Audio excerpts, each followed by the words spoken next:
Hey,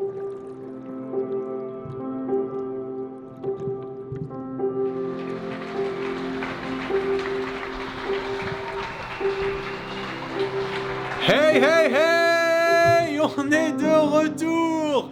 J33! Wouhou! Wouhou! Sympa, le voisin là-bas qui me fait signe de la tête, ça fait plaisir. On commence à se connaître entre voisins maintenant. Wouhou! Ah, la brochette est au rendez-vous. Merveilleux. Génial. On n'est plus très nombreux, mais on est quand même là. Hein. Solidaire. Wouhou! Merci les voisins. Aujourd'hui, c'est un morceau. Non, c'est quelque chose. Je suis presque prêt. Beaucoup trop de papier dans tous les sens. C'est juste trop. J'ai pas assez de temps, pas assez compétent pour gérer tout ça. C'est trop, tu vois. Shooter la vidéo, l'éditer, rassembler l'information, m'assurer qu'il n'y a rien qui est fake, que de tout vérifier. Tous les jours, c'est trop pour une personne. Mais bon, je fais de mon mieux. Je fais de mon mieux et franchement, c'est trop. Alors, chers amis, chères familles, welcome back pour un nouvel épisode de Pas Confini.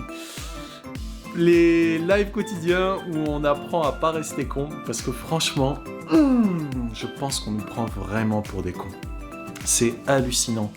Ce que je découvre ces derniers jours, maintenant que je suis moins, disons, sur la spiritualité et plus sur ce qui se passe dans notre monde actuel, matériel, je découvre des trucs de dingue. Aujourd'hui, j'ai quasiment pas eu le temps de faire mes méditations. Rien, parce que j'ai pas eu un instant de perdu. Il y a tellement de choses que je découvre qui me blow the mind, comme on dit chez mes cousins là-bas, de l'autre côté. Alors aujourd'hui, j'ai décidé de vous parler de l'éthique. L'éthique... Hop, ajuster la caméra. L'éthique. L'éthique, c'est fondamental, n'est-ce pas? C'est très différent de la morale. Morale, c'est bien ou pas bien. Éthique, c'est juste. C'est ça que ça veut dire. Est-ce que c'est juste ou est-ce que c'est pas juste? Aujourd'hui, on fait face à une pandémie qui n'est certes pas la première que l'humanité ait connue, mais c'est une pandémie à l'échelle mondiale comme on n'en a jamais connu. Les gens circulent et l'information circule.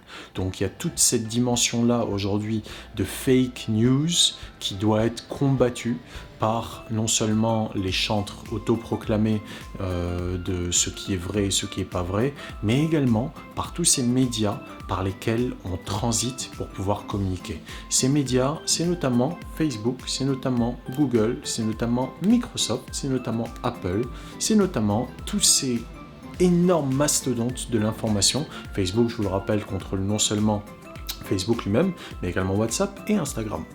Il n'y a pas que, bien sûr, qui ont comme ça des médias hyper importants, mais la liberté d'expression aujourd'hui est plus que jamais challengée parce que on est confiné chez nous, on ne peut pas se retrouver au bar, on ne peut pas se retrouver faire des meetings publics, on est juste chez nous. Donc si ici ça bloque, eh bien on ne peut plus agir sur la base de ce qui est juste. Aujourd'hui, j'ai découvert des informations qui m'ont absolument sidéré. Vous savez, pour ceux qui m'écoutent depuis ça fait 33 jours que je suis là tous les soirs. J'ai la tête plutôt froide, n'est-ce pas? J'ai pas le cœur froid, mais j'ai la tête plutôt froide. Et je vérifie vraiment ce que je raconte. Ceci dit, je ne suis pas journaliste. C'est pour ça qu'en ce moment, je suis vraiment débordé. Je n'arrive pas à garder la trace de tout ce que j'apprends, parce que c'est beaucoup trop pour juste moi. Mais les faits aujourd'hui deviennent de plus en plus clairs, probants et prouvés surtout. On parlait depuis plusieurs semaines, plusieurs mois déjà, de la possibilité que ce virus soit quelque chose de créé, de manipulé, qui ait été donc créé par des gens, des êtres humains, que ce ne soit pas naturel, que ça ne soit pas arrivé directement d'un animal, mais que ça a été manipulé. Et aujourd'hui, tout porte à croire que ça va vraiment dans ce sens-là. Il y a un très bon documentaire dont je vous mettrai le lien et qui parle de toutes les imbrications qu'il y a entre le virus, les intérêts, etc. Et comment est-ce que ce virus a très probablement été manufacturé. Je l'ai regardé aujourd'hui, parce que ce n'est qu'aujourd'hui que je me suis autorisé à aller dans cette direction-là. Pourquoi ? Parce que il y a une différence entre la presse, le journalisme, et la science et la médecine, la biologie. Un éminent virologue, biologiste, qui s'appelle le professeur Luc Montagnier, qui a reçu le prix Nobel de médecine en 2008 pour ses découvertes sur le VIH, qui s'est exprimé publiquement sur des découvertes qu'il avait déjà réalisées au sujet du virus, en expliquant que ce virus était en fait dans une partie de son génome absolument pas naturelle, que ce n'est pas quelque chose qu'on peut trouver dans la nature, et que donc ça ne peut être que la conséquence d'une manipulation biologique au niveau moléculaire. A priori, c'est de là d'où est venu le virus. On sait que le virus a originé à Wuhan, Wuhan étant donc cette ville au centre de la Chine, où il y a également eu ces antennes 5G qui ont été installées de manière test, pilote, avant partout ailleurs en Chine, donc depuis un certain temps. Et le laboratoire dit P4, ce laboratoire dit P4 de développement du coup de recherche virale, c'est le laboratoire Wuhan Institute of Virology, qui a donc un laboratoire spécifique nommé le laboratoire P4. C'est là-bas que le Parti communiste chinois a dit au départ que le virus a été découvert dans ce laboratoire, en tout cas qu'il a été identifié, et par la suite, ça s'est diffusé comme étant l'information, et donc c'est pour ça notamment qu'on l'a appelé le Wuhan virus. Mais ce n'est pas dans le Seafood Market, le Huanan Seafood Market, a priori, que aurait été découvert les premiers cas, parce qu'il y a des cas a priori qui remontent jusqu'à bien plus tôt, parce que la période d'incubation fait que ce n'était pas possible qu'à ce moment-là, ils puissent dire voilà, le truc est parti. Ça a commencé bien avant, depuis novembre semblerait-il, et ça étaye donc l'hypothèse que ce virus n'est pas naturel.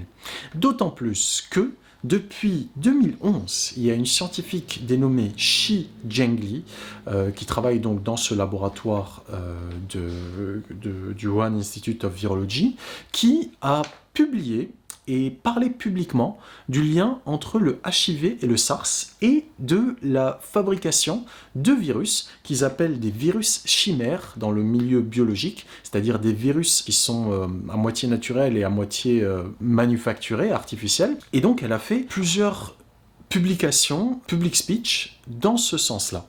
Et depuis 2013, il y avait déjà un scientifique français qui s'appelle Simon Wayne Hobson de l'Institut Pasteur, qui avait averti contre le risque dans Le Parisien, qui avait averti contre le risque de ces virus qui étaient fabriqués en Chine.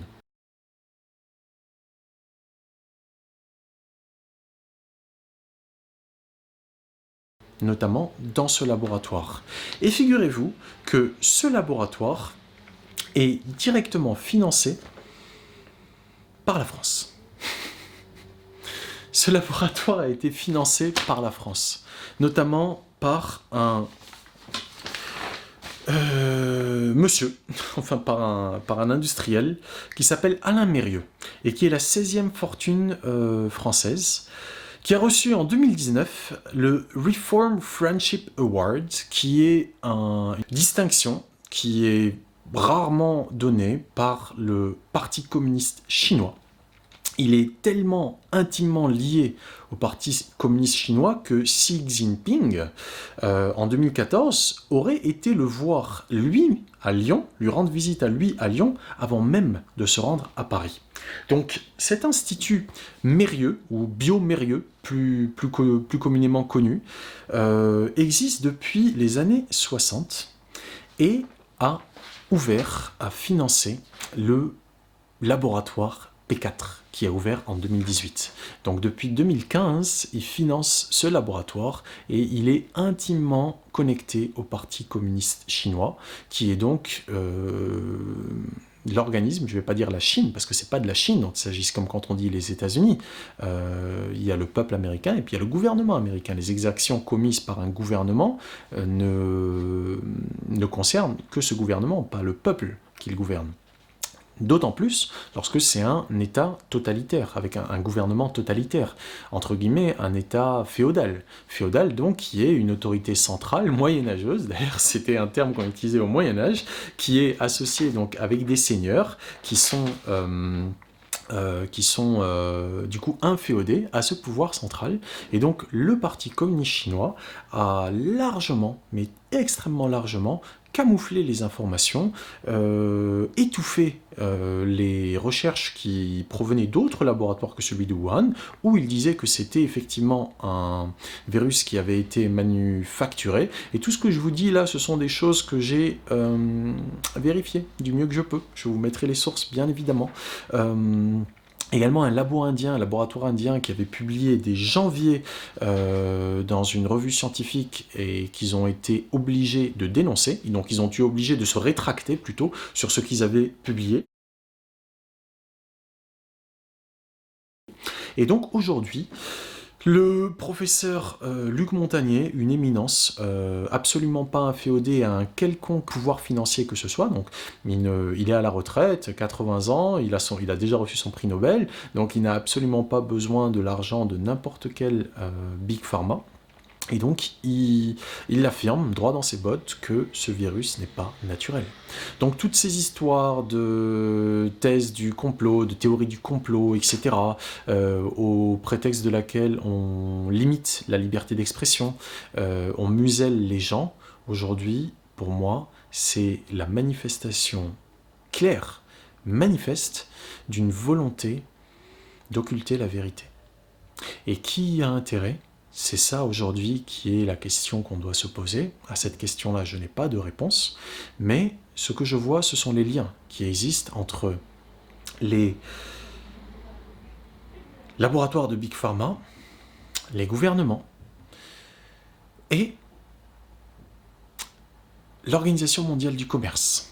Parce que l'Organisation mondiale du commerce prend, semblerait-il, ses directives directement de la Chine, qui fait partie évidemment des financeurs, des bailleurs de l'Organisation mondiale du commerce, avec évidemment la Bill Gates Foundation dont j'ai déjà parlé il y a quelques jours.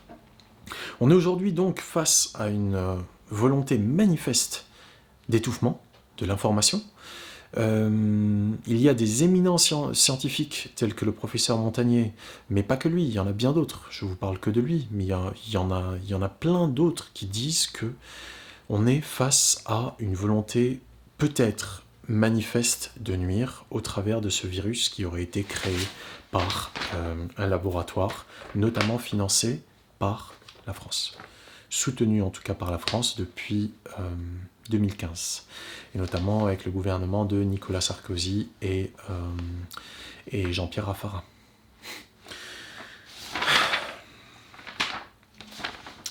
Donc ce dont je vous parle, ce n'est absolument pas de la théorie du complot, ce sont des faits, vraiment, des faits que j'ai vérifiés et revérifiés, et j'ai tellement du mal à croire à tout ça, vous pouvez regarder mes lives depuis le début, je ne parle que de choses plutôt positives, plutôt utiles, dont on peut se servir aujourd'hui, mais il ne faut pas s'endormir, il ne faut pas être comme la grenouille qui s'endort. Il faut voir ce qu'on a en face de nous, et ne pas être aveuglé par ce qui risque de nous arriver si on occulte la vérité. Donc notre avenir dépend entièrement de la confiance que nous accordons à telle ou à telle voie. Que ce soit ce que disent les gouvernements, que ce soit ce que disent l'Organisation mondiale de la santé, que ce soit ce que disent les entreprises, les industriels, notamment la Big Pharma, que ce soit ce que disent les scientifiques, et notamment les scientifiques qui n'ont pas de lien financier avec qui que ce soit. C'est pour ça que je suis beaucoup plus susceptible de... Moi, je ne suis pas scientifique, je ne suis pas biologiste ni virologue, donc je ne peux pas savoir par moi-même. Mais quelqu'un comme le professeur Raoult, quelqu'un comme le professeur Montagnier, qui sont d'éminents scientifiques, notamment le professeur Montagnier, qui affirme quelque chose de manière aussi claire, aussi précise, et que ce n'est pas le seul à l'affirmer, franchement, j'ai fait mon choix par rapport à qui je fais confiance, par rapport à qui j'écoute. Parce que la différence entre les intérêts financiers, les intérêts sanitaires sont immenses. On veut nous vendre des choses qui sont a priori la réponse à un virus qui a été créé de toutes pièces dans un laboratoire, financé par ceux qui nous disent que ça va aller. Donc, moi je me dis, vraiment, il est temps de se demander où on place sa confiance. Est-ce que l'éthique à laquelle on s'astreint nous-mêmes en termes de respect de la vie, c'est pour ça qu'on est confiné, si on a un certain respect pour cette éthique à laquelle on s'astreint, nous-mêmes personnellement, il faut qu'on exige le même niveau d'éthique de la part des gens qui sont aux rênes du pouvoir. Sinon, c'est que franchement, on est stupide. Mais aussi stupide que la grenouille qu'on est en train de réchauffer dans de l'eau petit à petit jusqu'à l'ébouillanter vivante, sans qu'elle en prenne conscience. On serait stupide. Donc, aujourd'hui, il n'y a pas de contre-pouvoir à tout ça. On est confiné, on communique via ces trucs. Les gouvernements, d'ailleurs, ça encore, c'est un autre truc. Le Conseil d'État, donc en France, a voté la limitation du pouvoir des maires.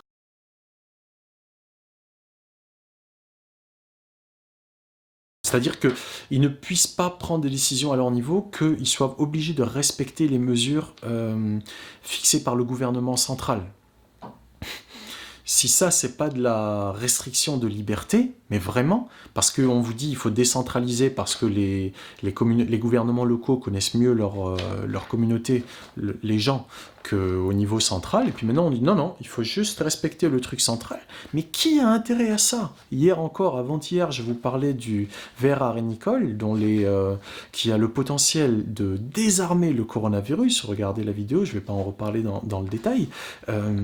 Et qu'on arrête les essais cliniques, parce que sinon ça veut dire que le coronavirus ne peut pas continuer à faire des victimes. Mais ça sert les intérêts de qui, tout ça? Il y a vraiment pour moi une odeur de pourri très très haut, à un niveau extrêmement élevé. Et j'en suis de plus en plus affligé, mais vraiment, je sais pas si ça se voit à la caméra, peut-être, mais je suis dans un état d'affliction. Pour ceux qui me connaissent personnellement, vous savez à quel point je suis plutôt du genre positif et optimiste, mais là, c'est juste beaucoup trop. C'est beaucoup trop gros. Ce sont des vies dont il s'agit, bordel de merde. C'est pas de l'argent, c'est des vies dont il s'agit. Donc, je vous avais parlé déjà il y a quelques jours de l'eau, du pouvoir de l'eau, et du professeur Jacques Benveniste, du professeur Matsumoro Emoto, de comment l'eau est quelque chose qui a le potentiel de véhiculer l'information.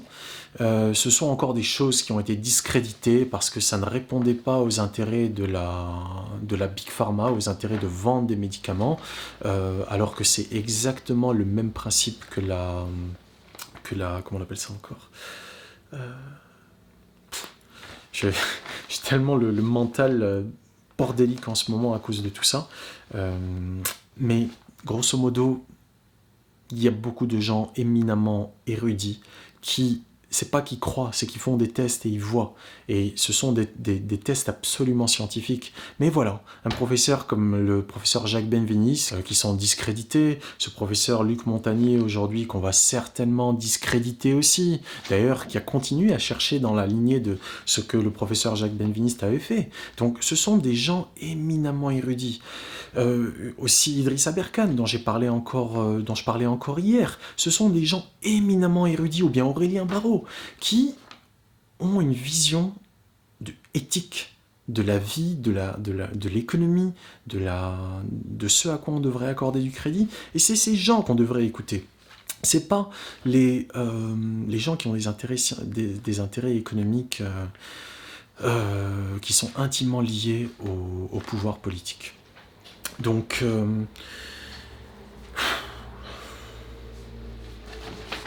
l'hydroxychloroquine, j'arrive enfin à le dire, plus l'azétrie, je ne sais quoi, désormais fait ses preuves. Elle est essayée au Sénégal, au Brésil, partout, en France. Les médecins l'adoptent. Il y a 25% des médecins qui estiment que c'est quelque chose qu'ils recommandent, qu'ils préconisent, etc.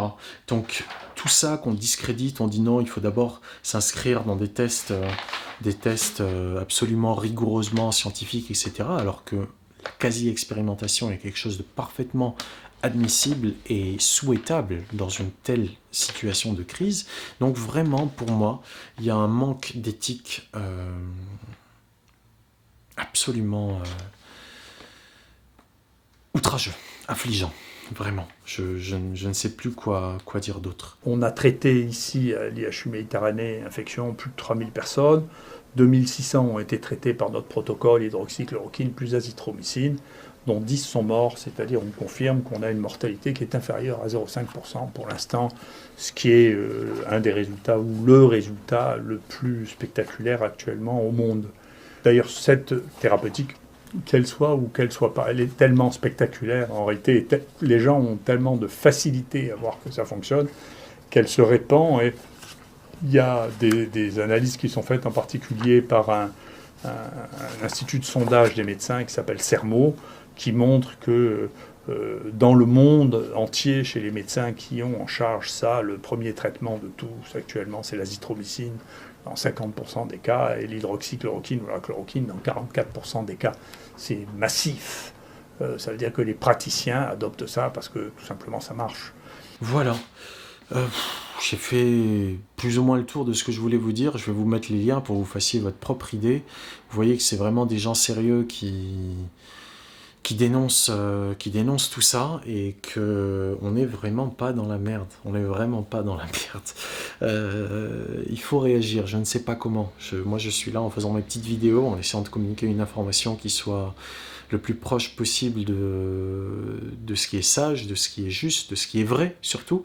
Mais même cette information, elle peut être manipulée d'une manière X ou Y. Mais voilà, des gens comme le professeur Montagnier, des gens comme Idriss Aberkan, des gens comme Aurélien Barraud, des gens que j'ai pas encore parlé de lui, je lui réserverai un épisode juste à lui, mais c'est le professeur Shiva Hari, j'ai oublié, mais un médecin politicien également aux États-Unis qui est dans la course pour le Sénat.